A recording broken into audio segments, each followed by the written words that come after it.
Hi. Assalamualaikum and good morning. My name is Muhammad Azhar bin Muhammad Farid. My matric number is 92110307 5475001. In this module EBTD 4103, New Product Development, we will discuss on the product development process. What is generic product development process?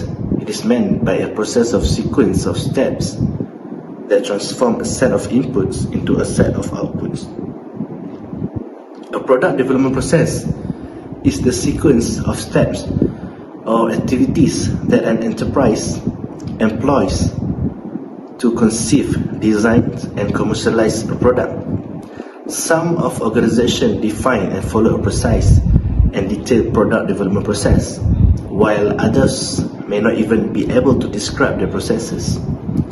Companies need to continuously bring new products to market to meet customer needs and the changes of technologies. Product design is integral to the success of many companies and differs significantly according on the industry. For consumer products, companies must understanding consumer preference and market testing prospective products, which are very important activities. Not only that, for pharmaceuticals, extensive clinical tests are often required that involve carefully controlled experiments to test both safety and the effectiveness of a potential products. Companies that specialize in the design of products have highly developed processes to support the activities needed for an industry. In today's era, companies often outsource major functions rather than supporting this function in-house, which includes product design.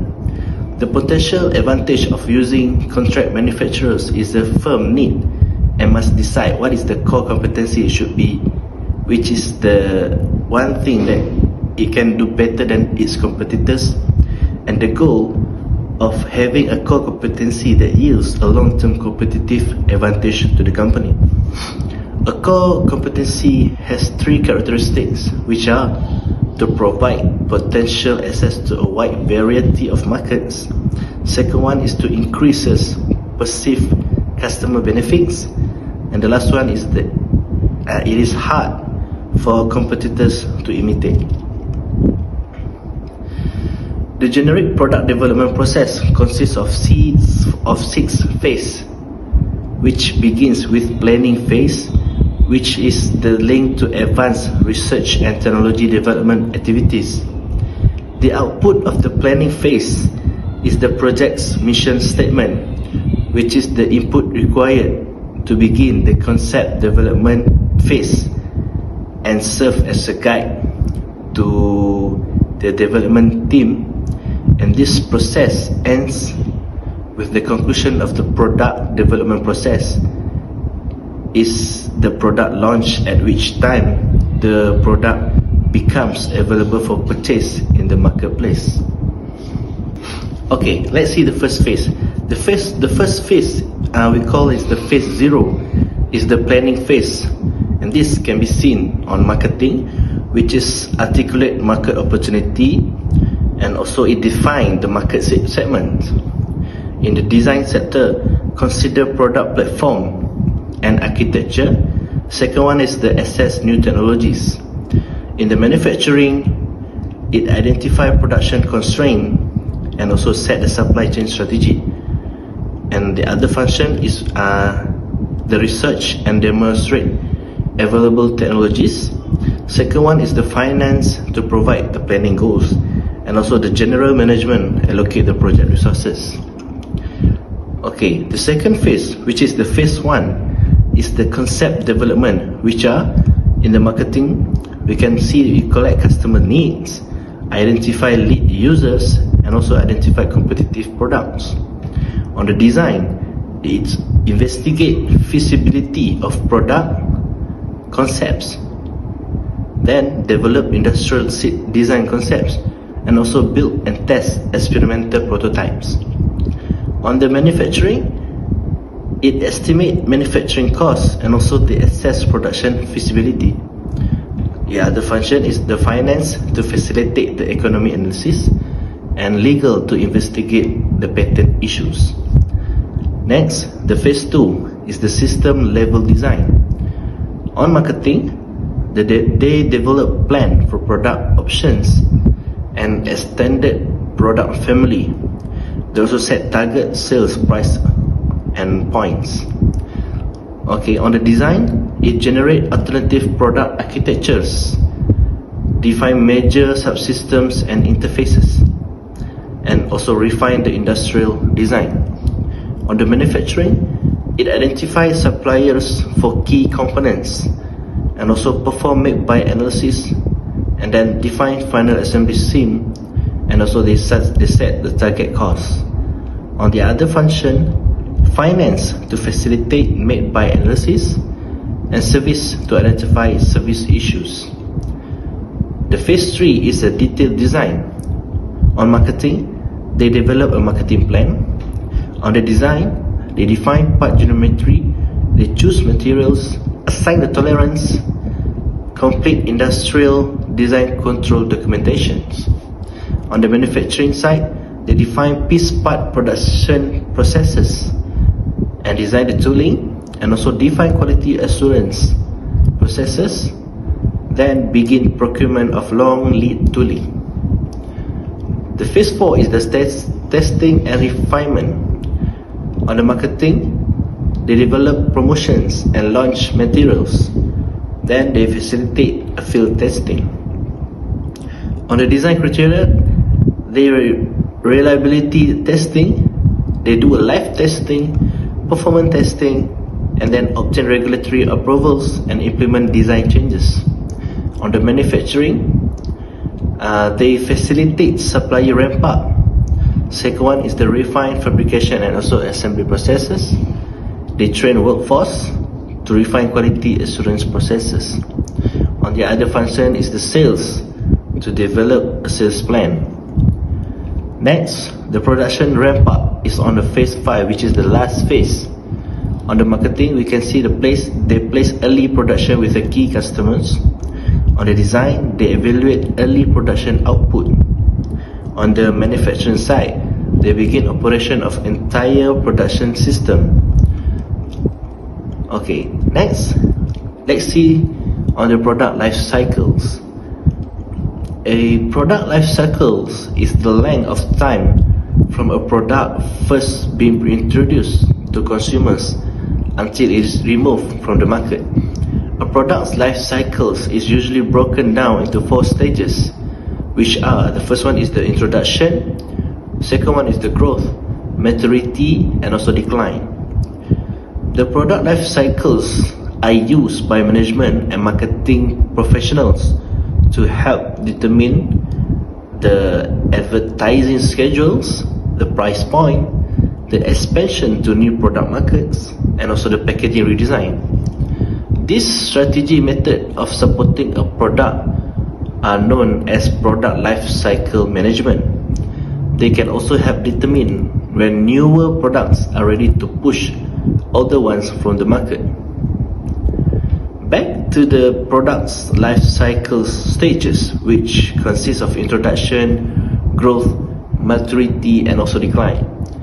In the introduction stages, the sales tend to be slow as demand is created.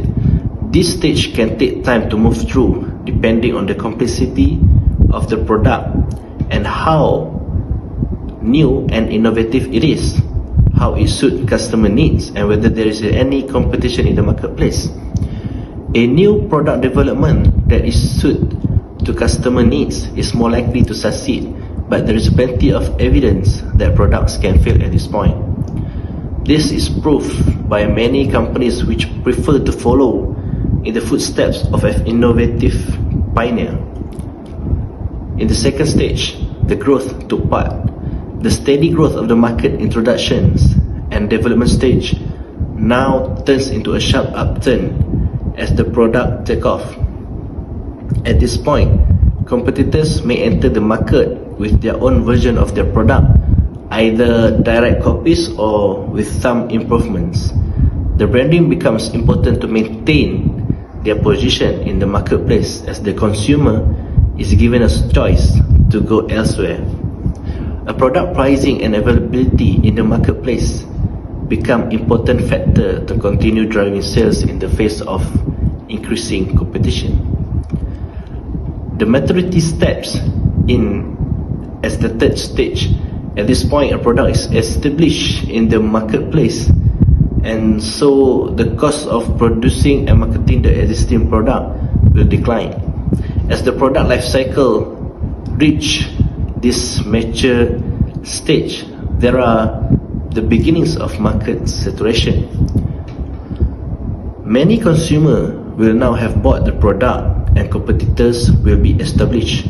Retailers will not seek to promote the product as they may have done in stage 1, but will instead become stockists or order takers.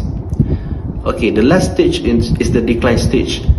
Many companies will begin to move onto different ventures as market saturation means there is no longer any profit to be gained. Of course, some companies will survive the decline and may continue to offer the product, but production is likely to be on smaller scale and the price and profit margin may become depressed.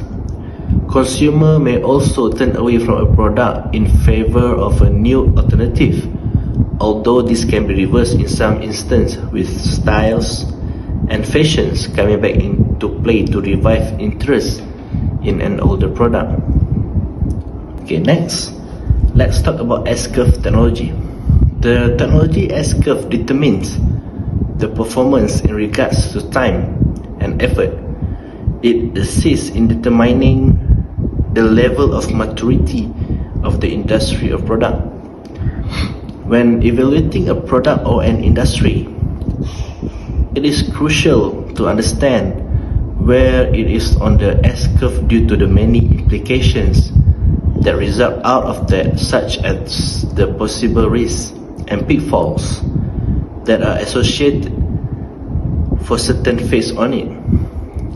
Technological innovations, time cycle and market behavior are well characterized by the S-curve. Technological innovation typically manifest themselves into a market along the S-curve. There are 3 stages of the S-curve technology, which are lower portions, middle portion, and also the top portion, or called as maturity. At this point, the phase of discontinuity, the innovation occurs as a new S-curve pattern can rise. Since the previous product reached an era of maturity, there is an opportunity for a new product to appeal to the innovators segment, and they will start a new product life cycle, which is usually considered as a disruption. Obviously, there is an opportunity for additional S-curve as the market progress, as occur in the publishing industry with the Kindle. As a conclusion, the development process is a generic, and particular processes will differ in accordance with firms' unique context. The generic process is most likely used in market pull situation. Through understanding how a product's life cycle works, allow companies to work out whether their products are meeting the needs of the target market and when they may need to change focus or develop something new. While all products have a life cycle, many of the most successful ones are able to maintain the mature stage of the life cycle for many years before any eventual decline. The technology S-curve of innovation of product life cycle is a robust framework that can be used to analyze various products at their different stage and to explain their success and failures. That's all. Thank you.